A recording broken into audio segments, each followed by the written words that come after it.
Hello friends, SS classes Bhilwara के YouTube channel पे आपका स्वागत है। आज हम पढ़ेंगे आरबीएससी 10th क्लास साइंस का चैप्टर नंबर 3 धातु एवं अधातु के कुछ महत्वपूर्ण प्रश्न उत्तर जो बोर्ड एग्जाम के लिए महत्वपूर्ण साबित हो सकते हैं। तो शुरू करते हैं। पहला प्रश्न है, निम्न धातुओं के नाम लिखिए जो कमरे के तापमान पर द्रव होती है। तो हम इस पहले प्रश्न में उन चीज़ों को कवर करेंगे जो धातु है और उनके में कोई ना कोई अपवाद है। ठीक है, तो कमरे के तापमान पर द्रव होती है तो कौन से होते हैं? मरकरी या पारा। दूसरा प्रश्न है, चाकू से आसानी से काटा जा सकता है तो सोडियम, पोटेशियम और लिथियम को हम आसानी से इसको काट सकते हैं। तीसरा प्रश्न है, ऊष्मा की सबसे अच्छी चालक होती है तो चांदी और सोना। चौथा प्रश्न है, ऊष्मा की कुचालक होती है तो वो कौन सा हो गया? सीसा और पारा। इसका पांचवा प्रश्न है, विद्युत की सबसे अच्छी चालक। तो सबसे अच्छी चालक होती है अपने पास चांदी और उसके बाद होता है कॉपर। इसलिए हम कॉपर के तार का यूज करते हैं। क्यों करते हैं? क्योंकि चांदी जो है वो तो महंगी पड़ती है पर कॉपर जो है वो सस्ता होता है। ठीक है, अगला प्रश्न है, ऐसी दो धातुओं के नाम बताइए जो स्वतंत्र अवस्था में पाई जाती है। तो हमको कितने धातुओं के नाम लिखने हैं? दो। तो यहाँ हमने लिखे हैं तीन, सोना, चांदी और प्लेटिनम। इनमें से कोई भी हम दो धातुओं के नाम लिख सकते हैं जो क्या होती है? स्वतंत्र अवस्था में या मुक्त अवस्था में पाई जाती है। तीसरा प्रश्न है, अधातु ऑक्सीजन के साथ अभिक्रिया करके किस प्रकार के ऑक्साइड का निर्माण करती है। तो अगर हम देखें कि अधातु जैसे कार्बन और सल्फर ये अधातु है, ऑक्सीजन के साथ अभिक्रिया करेंगे तो बनेंगे CO2 और SO2। तो ये जैसे ही अभिक्रिया करते हैं तो ये किस प्रकार के ऑक्साइड बनाते हैं? ये अम्लीय ऑक्साइड बनाते हैं। किस प्रकार के? अम्लीय ऑक्साइड बनाते हैं। अगला प्रश्न देखें, चौथा प्रश्न, धातु ऑक्सीजन के साथ अभिक्रिया कर किस प्रकार के ऑक्साइड बनाते हैं। तो अधातु जो है अगर अम्लीय प्रकृति के बनाते हैं तो धातु किस प्रकृति के बनाते हैं? क्षारीय प्रकृति के। अधातु को याद करने का तरीका क्या है कि अम्लीय है और अधातु में भी क्या है?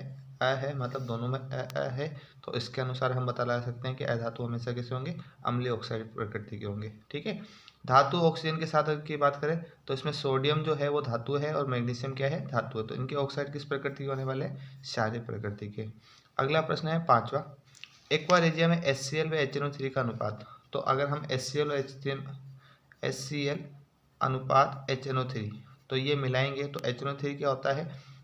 इसको रखते हैं हम 1 अनुपात में और HCl को रखते हैं हम 3 अनुपात में। तो 3:1 में अगर हम मिलाएंगे तो हमें क्या मिलेगा? एक्वा रेजिया, या फिर हम बोलेंगे इसको रॉयल जल। क्या बोलेंगे? रॉयल जल। ठीक है, तो रॉयल जल का भी ये फॉर्मूला हो सकता है, सूत्र हो सकता है। ठीक है, अगला प्रश्न है, निम्न अधातुओं के नाम लिखिए। ठीक है, तो उन धातुओं की अधातुओं की पहचान कर रहे हैं जो धातुओं के समान गुण रखते हैं। जैसे कि विद्युत की सुचालक, तो चालकता का जो गुण होता है वो किसका होता है? धातु का होता है। पर हम देख रहे हैं कि अधातु में कौन है? तो ग्रेफाइट। सबसे कठोरतम अधातु, तो सबसे कठोरतम धातु क्या है? ये अधातु क्या है? हीरा। अगर आप देखोगे कि सबसे कठोरतम पदार्थ क्या है तो वो भी कौन सा होने वाला है? हीरा।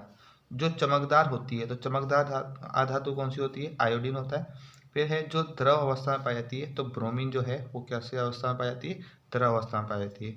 अगला प्रश्न देखते हैं, सातवां प्रश्न, ऐसी दो धातु के हथेली नाम बताइए जो हथेली पर रखने पर पिघल जाती हैं। तो दो धातु है, एक है गैलियम और एक है सीजियम। तो गैलियम और सीजियम क्यों पिघल जाते हैं? क्योंकि इनका जो गलनांक होता है वो हमारे शरीर के तापमान से क्या होता है? कम होता है। तो कम होने के कारण जैसे हम इसको अपनी हथेली पर रखते हैं तो ये हमारे शरीर से तापमान को अवशोषित कर लेती है और जो इनका गलनांक बिंदु से अधिक तापमान होता है तो ये उसी तापमान पे पिघलना स्टार्ट हो जाती है। अगला प्रश्न है आठवां, निम्न का कारण दीजिए। पहला प्रश्न है, प्लेटिनम, सोना व चांदी का उपयोग हम आभूषण बनाने के लिए किया जाता है। क्यों करते हैं? क्योंकि देखो हम आभूषण उन चीज़ों के ही बनाते हैं जो जल्दी से खराब ना हो या नष्ट ना हो। तो हम प्लेटिनम, सोना और चांदी को इसलिए चुनते हैं क्योंकि ये आसानी से संसारित नहीं होती और इनकी क्रियाशीलता भी बहुत कम होती है। इसलिए हम प्लेटिनम, सोना और चांदी का उपयोग आभूषण बनाने में करते हैं। अगला प्रश्न है इसमें कि सोडियम, पोटेशियम और लिथियम को केरोसिन या तेल में डुबोकर रखा जाता है। तो क्योंकि हमको पता है कि सोडियम, पोटेशियम और लिथियम इनकी क्रियाशीलता बहुत अधिक होती है। ये पानी और वायु के साथ फटाफट या शीघ्र से ही अभिक्रिया करके आग पकड़ लेती है। इसलिए हमको इसे केरोसिन के अंदर डुबो के रखना होता है जिससे ये फटाफट अभिक्रिया ना करे। ठीक है, अगला अगला प्रश्न देखते हैं।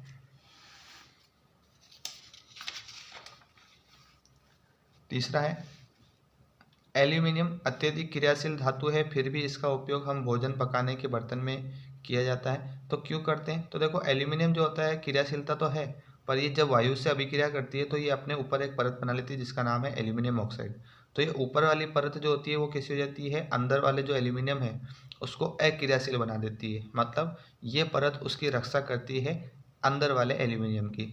तो ये ऊपर परत बनाकर अपने आप को संसाधित होने से बचा लेती है, और ये परत जितनी मोटी होगी उतनी ही अधिक एल्यूमिनियम क्या होगा, सुरक्षित होगा।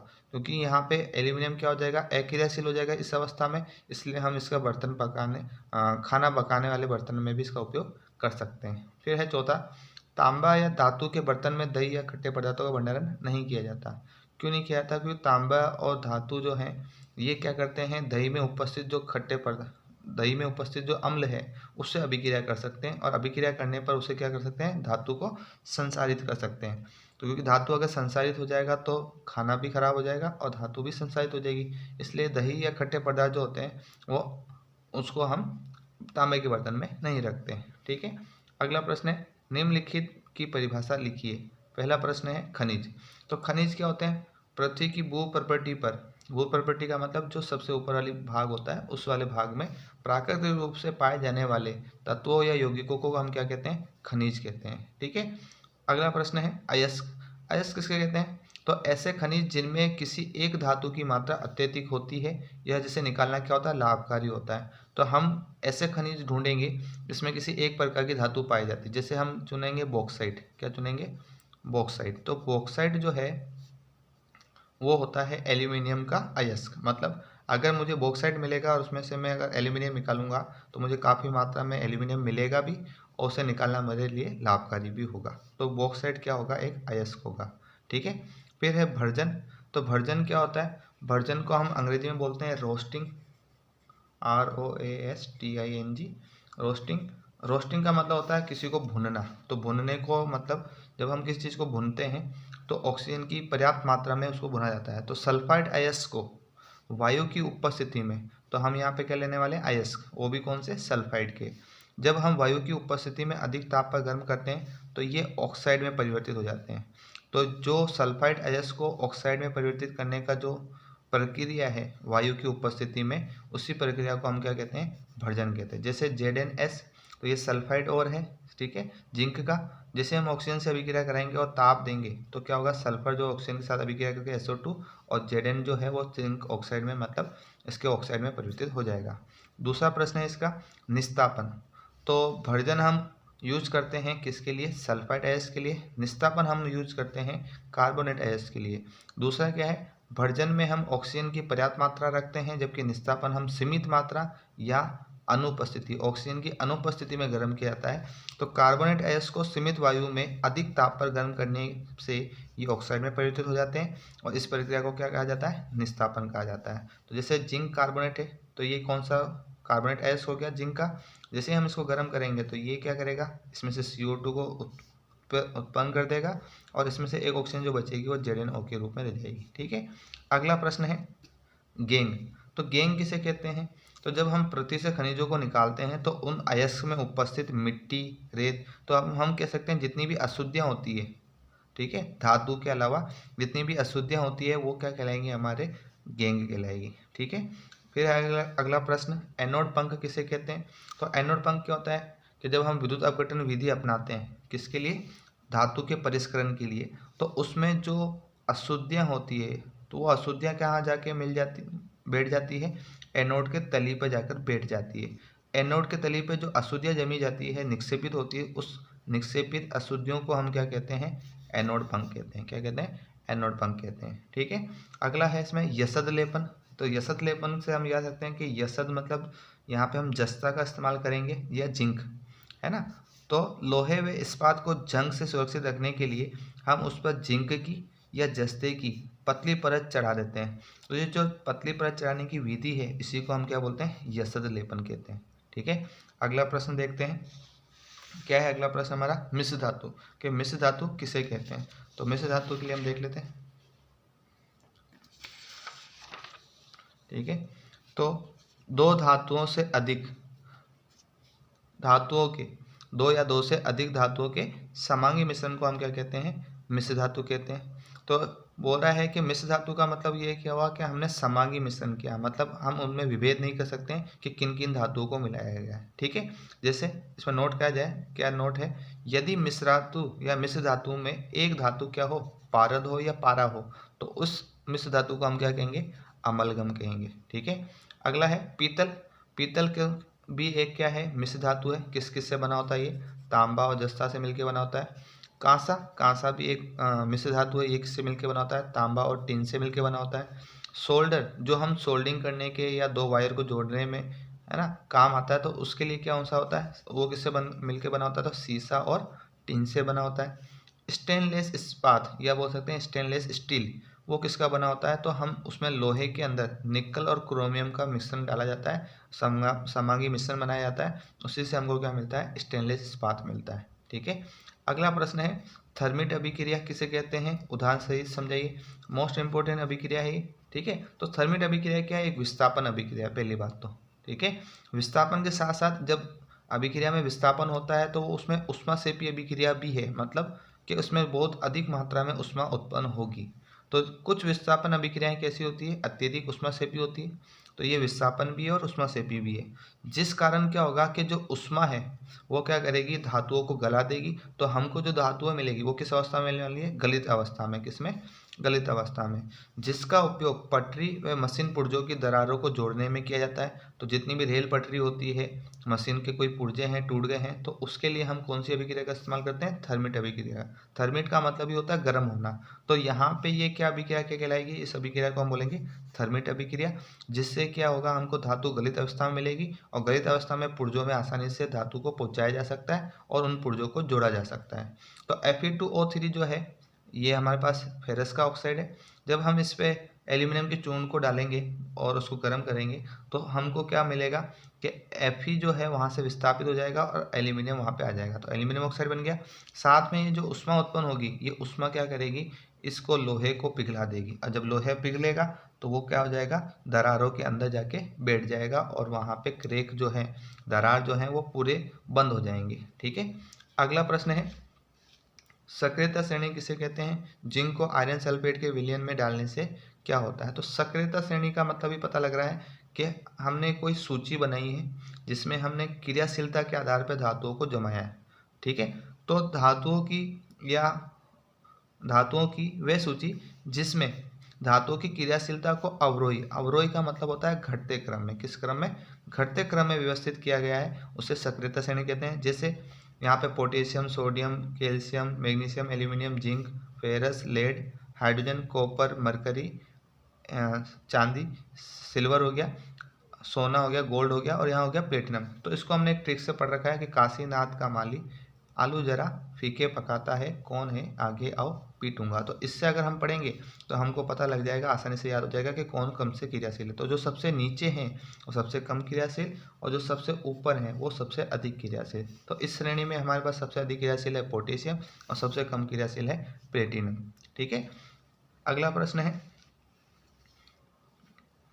यहाँ पे हमने एक इसको समझ रखा है, जैसे Zn प्लस FeSO4। तो हम ये देखना चाह रहे हैं कि Zn क्या Fe को यहाँ पे विस्थापित कर सकता है। तो हमने देखा कि Fe जो है वो आ रहा है इस नंबर पे, इससे ऊपर की तरफ जाएंगे तो आ रहा है जिंक, मतलब Fe से अधिक क्रियाशील है जिंक। तो जिंक क्या कर सकता है, Fe को यहाँ से विस्थापित कर सकता है और क्या बना सकता है, ZnSO4, और Fe को यहाँ से विस्थापित करके क्या कर देगा, बाहर की तरफ कर देगा। ठीक है, अगला प्रश्न है, आयनिक यौगिक गलित या द्रवित अवस्था में विद्युत का चालन क्यों करते हैं। आयनिक यौगिकों के गलनांक व क्वथनांक उच्च क्यों होते हैं। तो यहाँ दो प्रश्न है, एक प्रश्न ये है कि विद्युत का चालन क्यों करते हैं द्रव गलित अवस्था में, जबकि ठोस अवस्था में ये नहीं करते हैं। तो सिंपल सी बात है कि इन यौगिकों के पास स्थिर विद्युत आकर्षण बल होता है, जो गलित अवस्था में या द्रवित अवस्था में क्या हो जाता है, कमजोर हो जाता है। अब कमजोर हो जाएगा तो इनके जो आयन होते हैं जितने भी, जैसे Na+, Cl-, तो ये दूर दूर हो जाते हैं। अब जैसे ये दूर दूर हो जाएंगे और अगर इनको मौका मिलेगा किसी भी एक इलेक्ट्रोड पे जाने का तो ये स्वतंत्र रूप से घूम सकते हैं। तो इनके मुक्त आयन स्वतंत्र रूप से गति कर सकते हैं। क्यों कर सकते हैं, क्योंकि आकर्षण बल क्या हो गया है, कमजोर हो गया है।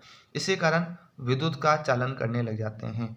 तो हम जानते हैं कि जब भी अगर आपको प्रश्न पूछा जाए गलित अवस्था में द्रवित अवस्था में क्यों करते हैं, तो सिंपल सा याद रखना है कि इनके पास कौन से आयन आ जाते हैं, मुक्त आयन होते हैं। क्या होते हैं? मुक्त आयन होते हैं, जो गलित अवस्था में विद्युत का चालन करने में सहायता करते हैं। ठीक है। इनके गलनांक और क्वथनांक उच्च क्यों होते हैं? तो इनके गलनांक और क्वथनांक जो होते हैं उच्च इसलिए होते हैं क्योंकि इनके कणों के मध्य, इन आयनों के मध्य अंतर आयनिक आकर्षण बल या बोल सकते हैं स्थिर विद्युत बल पाया जाता है, जो इनको बांधे रखता है, जिसको तोड़ने के लिए काफ़ी ज़्यादा मात्रा में ऊर्जा खर्च करनी पड़ती है। अगर ऊर्जा ज़्यादा खर्च करनी पड़ेगी मतलब इनके गलनांक और क्वथनांक भी क्या हो जाएंगे? उच्च हो जाएंगे। अगला प्रश्न है 13वां, आयनिक यौगिक किसे कहते हैं और NaCl के लिए इलेक्ट्रॉन बिंदु संरचना का निर्माण कीजिए। तो आयनिक यौगिक, तो धातु से अधातु, मतलब आयनिक यौगिक किनके मध्य बन रहा है? धातु और अधातु के मध्य में इलेक्ट्रॉन के स्थानांतरण से बने यौगिक को हम क्या कहते हैं? आयनिक या विद्युत संयोजक यौगिक कहते हैं। कैसे? जैसे हम मानते हैं कि सोडियम है, 11 नंबर पे आता है, इसके भाइतम कोश में 1 इलेक्ट्रॉन होता है। ठीक है। ये क्या करता है? ये चाहता है कि 1 इलेक्ट्रॉन को त्याग ले और इसके भाइतम कोश में कितने इलेक्ट्रॉन आ जाए? 8। तो ये 8 इलेक्ट्रॉन प्राप्त करके अष्टक प्राप्त कर लेता है, तो इसने ये 1 इलेक्ट्रॉन को त्याग दिया।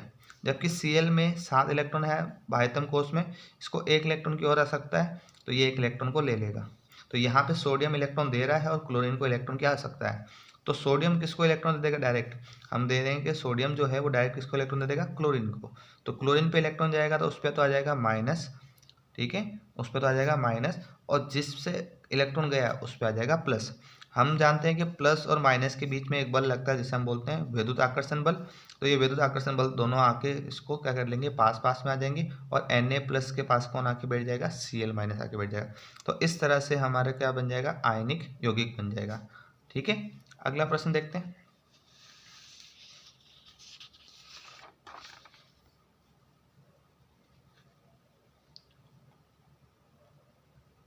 अगला प्रश्न है हमारे पास, उभयधर्मी ऑक्साइड क्या होते हैं? 2 उभयधर्मी ऑक्साइड के उदाहरण दीजिए। तो उभयधर्मी का मतलब, उभय का मतलब होता है कॉमन, और धर्मी मतलब क्या हुआ? किसी का धर्म अपनाने वाला। तो यहाँ पे उभयधर्मी ऑक्साइड की बात करी थी, तो हमने 2 ऑक्साइड पहले देख चुके हैं, धातु ऑक्साइड जो क्षारीय प्रकृति के थे, और अधातु ऑक्साइड जो अम्लीय प्रकृति के थे। तो कुछ ऑक्साइड इस प्रकृति के होते हैं कि वह अम्ल धातु, अम्ल व क्षारक दोनों की तरह व्यवहार करते हैं, इसलिए हम उन्हें क्या बोलते हैं? उभयधर्मी ऑक्साइड बोलते हैं। तो वे धातु ऑक्साइड जो अम्ल तथा क्षार दोनों की तरह व्यवहार करते हैं उभयधर्मी ऑक्साइड कहलाते हैं, जैसे कि एल्यूमिनियम ऑक्साइड और जिंक ऑक्साइड। ठीक है। अगला प्रश्न है, एनोडीकरण किसे कहते हैं? तो एनोडीकरण को समझने के लिए कि ए से याद रखना है एल्यूमिनियम। ठीक है। तो एल्यूमिनियम धातु पर हम किसकी परत चढ़ाने वाले हैं? एल्यूमिनियम ऑक्साइड की ही परत चढ़ाएंगे। किसकी परत चढ़ाएंगे? एल्यूमिनियम ऑक्साइड की। तो एल्यूमिनियम धातु को संसाधित होने से बचाने के लिए उस पर एल्यूमिनियम ऑक्साइड की परत चढ़ाने की जो विधि है उसे हम क्या कहते हैं? एनोडीकरण कहते हैं। ठीक है। अगला प्रश्न है, लोहे की धातु को संसाधित होने से बचाने के लिए कोई 3 उपाय बताइए। तो 3 उपाय क्या है? सबसे पहले हम या तो उस पर पेंट कर सकते हैं। पेंट करने से क्या होगा? धातु जो है वायु और जल के संपर्क में नहीं आएगी, तो वो संसारित नहीं होगी। दूसरा, क्रोमियम की परत चढ़ाकर, हमको पता है कि क्रोमियम पे जंग नहीं लगती है, तो अगर हम क्रोमियम की परत चढ़ा दें तो भी लोहे पे जंग नहीं लगेगी। इसलिए साइकिल पे जो चमकीली परत आती है वो किसकी बनी हुई होती है? किसकी लेप होता है? वो क्रोमियम का होता है। फिर है जिंक या जस्ता, जो अभी हमने पढ़ा था कि यसद लेपन विधि द्वारा, मतलब अगर हम जिंक की इस पे हल्की परत चढ़ा दें तो भी लोहे पर जंग नहीं लगेगी। तो 3 विधि जो है हमारे पास, इस विधि से हम लोहे को जंग लगाने से या संसाधित होने से बचा सकते। अगला प्रश्न है, तांबे का विद्युत अपघटनी परिष्करण का सचित्र वर्णन कीजिए। तो इस विधि में क्या करते हैं? अशुद्ध धातु की एनोड तथा शुद्ध धातु की हम क्या कहते हैं? पतली परत की कैथोड का बनाते हैं। मतलब एनोड हमारे पास कैसा होगा? अशुद्ध धातु का होगा, और जो कैथोड होगा जो कि माइनस वाले भाग से जुड़ा होता है। ठीक है। और जो एनोड होता है वो प्लस वाले भाग से जुड़ा होता है। तो जो प्लस वाले भाग से जुड़ा हुआ है उस तरफ तो हमको लेना है अशुद्ध धातु, और जो माइनस वाले भाग है उस पर लेना है हमको शुद्ध धातु, क्योंकि हमको शुद्ध धातु कैसी अवस्था में लेना है? इसको पतली परत के रूप में लेना है। ठीक है। तो धातु लवण जो विलयन का है का उपयोग विद्युत अपघट्य के रूप में, मतलब अगर हम यहाँ पे कॉपर ले रहे हैं तो यहाँ पे जो विलयन होगा वो किसका होगा? वो होगा कॉपर सल्फेट का। किसका? कॉपर सल्फेट का। अगर यहाँ पे Fe लेते तो यहाँ पे जो विलयन होता वो होता FeSO4 का, और अगर Zn होता तो हम लेते ZnSO4 का। तो इस प्रकार से हम कुछ लवण, जिस तरह की धातु होगी उसी तरह के हम उसके लवण को इस विद्युत अपघट्य में विलयन के रूप में रखेंगे। ठीक है। फिर जब विद्युत अपघट्य से विद्युत धारा प्रवाहित की जाती है तो एनोड पर स्थित अशुद्ध धातु, तो सिंपल है, जब हम विद्युत धारा को प्रवाहित करेंगे तो क्या होगा कि जो इलेक्ट्रॉन है वो आएंगे इस तरफ, तो इस तरफ आने से क्या होगा कि जो कॉपर प्लस है किस विलयन के अंदर वो इसकी तरफ जाना चाहेंगे क्योंकि इनके पास इलेक्ट्रॉन की कमी है। तो यहाँ से ये इलेक्ट्रॉन को प्राप्त करना चाहेंगे क्योंकि ये कौन सा भाग है, माइनस वाला भाग है। तो प्लस वाले भाग कहाँ जाएंगे, इस कैथोड पर जाएंगे और कैथोड पर जाके क्या होने लग जाएंगे, जमने लग जाएंगे और धीरे धीरे यहाँ पे क्या होगा, इनकी जनसंख्या या इनकी संख्या यहाँ पे बढ़ जाएगी और यहाँ पे जो कैथोड है वो कैसी हो जाएगी, मोटी हो जाएगी। इसलिए हमने शुरुआत में जो कैथोड लिया थी वो पतली पतली थी। अब जितने कॉपर प्लस यहाँ जुड़ रहे हैं उतने ही कॉपर प्लस यहाँ से इस कैथोड में से क्या हो रहे हैं, बाहर की तरफ निकल रहे हैं, मतलब विद्युत अपघट्य में घुल जाते हैं और घुल कर वो क्या हो जाते हैं, बाहर आ रहे हैं। तो इस तरह से क्या होगा, कैथोड धीरे धीरे, एनोड धीरे धीरे क्या हो जाएगी, पतली होती जाएगी और एक टाइम ऐसा आएगा कि जो एनोड है उसमें से सारी जो धातु है वो विद्युत अपघट्य में आ चुकी होगी और वो किस पे आके जम चुकी होगी, वो कैथोड पे आके जम चुकी होगी। ठीक है, अब एनोड पर जो अशुद्ध पदार्थ हैं वो क्या होंगे, वो कहीं पे आकर्षित नहीं होंगे और वो अविलेय के रूप में रहेंगे। तो वो अविलेय के रूप में रहते हैं तो वो क्या होंगे, विलयन में एनोड के नीचे ही एक तली में जाके जमने लग जाएंगे। ये जो तली में जाके जमेंगे तो इस पदार्थ को हम क्या बोलते हैं, एनोड पंख या एनोड मड। ठीक है, तो एनोड पंख या एनोड मड भी कहते हैं, जो अपशिष्ट के रूप में यहीं पे निक्षेपित रहेगी। ठीक है, अगला प्रश्न है इसमें, निम्न अभिक्रियाओं को पूरा कीजिए। पहली अभिक्रिया क्या है, लोहे की जल के भाप के साथ अभिक्रिया। तो लोहे की हम जल के भाप से कर रहे हैं कि भाई लोहा लिया हमने और जो जल है उसकी भाप, मतलब हम उसको किस अवस्था में लेने वाले हैं, गैस अवस्था में। तो क्या होता है कि लोहा निम्न तापमान पे तो जल से अभिक्रिया नहीं करता पर भाप से अभिक्रिया कर लेता है। तो जैसे हम अभिक्रिया करेंगे तो फेरस जो है वो जल के साथ अभिक्रिया करके क्या बनाएगा, ferrous sulphate, sorry ferrous oxide और H2O के कुछ अणु रह जाएंगे। दूसरा Fe जो है, मतलब दूसरा प्रश्न है लोहे की कॉपर सल्फेट के साथ। तो लोहा जो है कॉपर सल्फेट के साथ जब रिएक्शन करेगा तो हम देखते हैं कि जो Fe है वो कॉपर से अधिक क्रियाशील है, तो ये क्या करेगा, यहाँ पे इसको विस्थापित कर देगा और विस्थापन अभिक्रिया दिखाएगा और यहाँ बनेगा हमारे पास FeSO4 और कॉपर यहाँ पे क्या हो जाएगा, बाहर की तरफ हो जाएगा। ठीक है, अगला प्रश्न इसमें यह है कि सोडियम की आयरन सल्फेट से अभिक्रिया। तो आयरन सल्फेट में भी देखें कि Fe जो है वो सोडियम से कम क्रियाशील है, तो सोडियम क्या करेगा, इसको विस्थापित कर देगा और यहाँ बना देगा Na2SO4 सोडियम सल्फेट और यहाँ पे हमको क्या मिलेगा, अलग से लोहा बाहर मिल जाएगा। ठीक है, तो इस प्रकार से ये अभिक्रिया संपन्न होगी। ये वीडियो आपको कैसे लगी हमारे कमेंट करके ज़रूर बताएं तथा यदि आप इस चैनल पर नए हैं तो इस वीडियो को लाइक और सब्सक्राइब करना ना भूलें। धन्यवाद।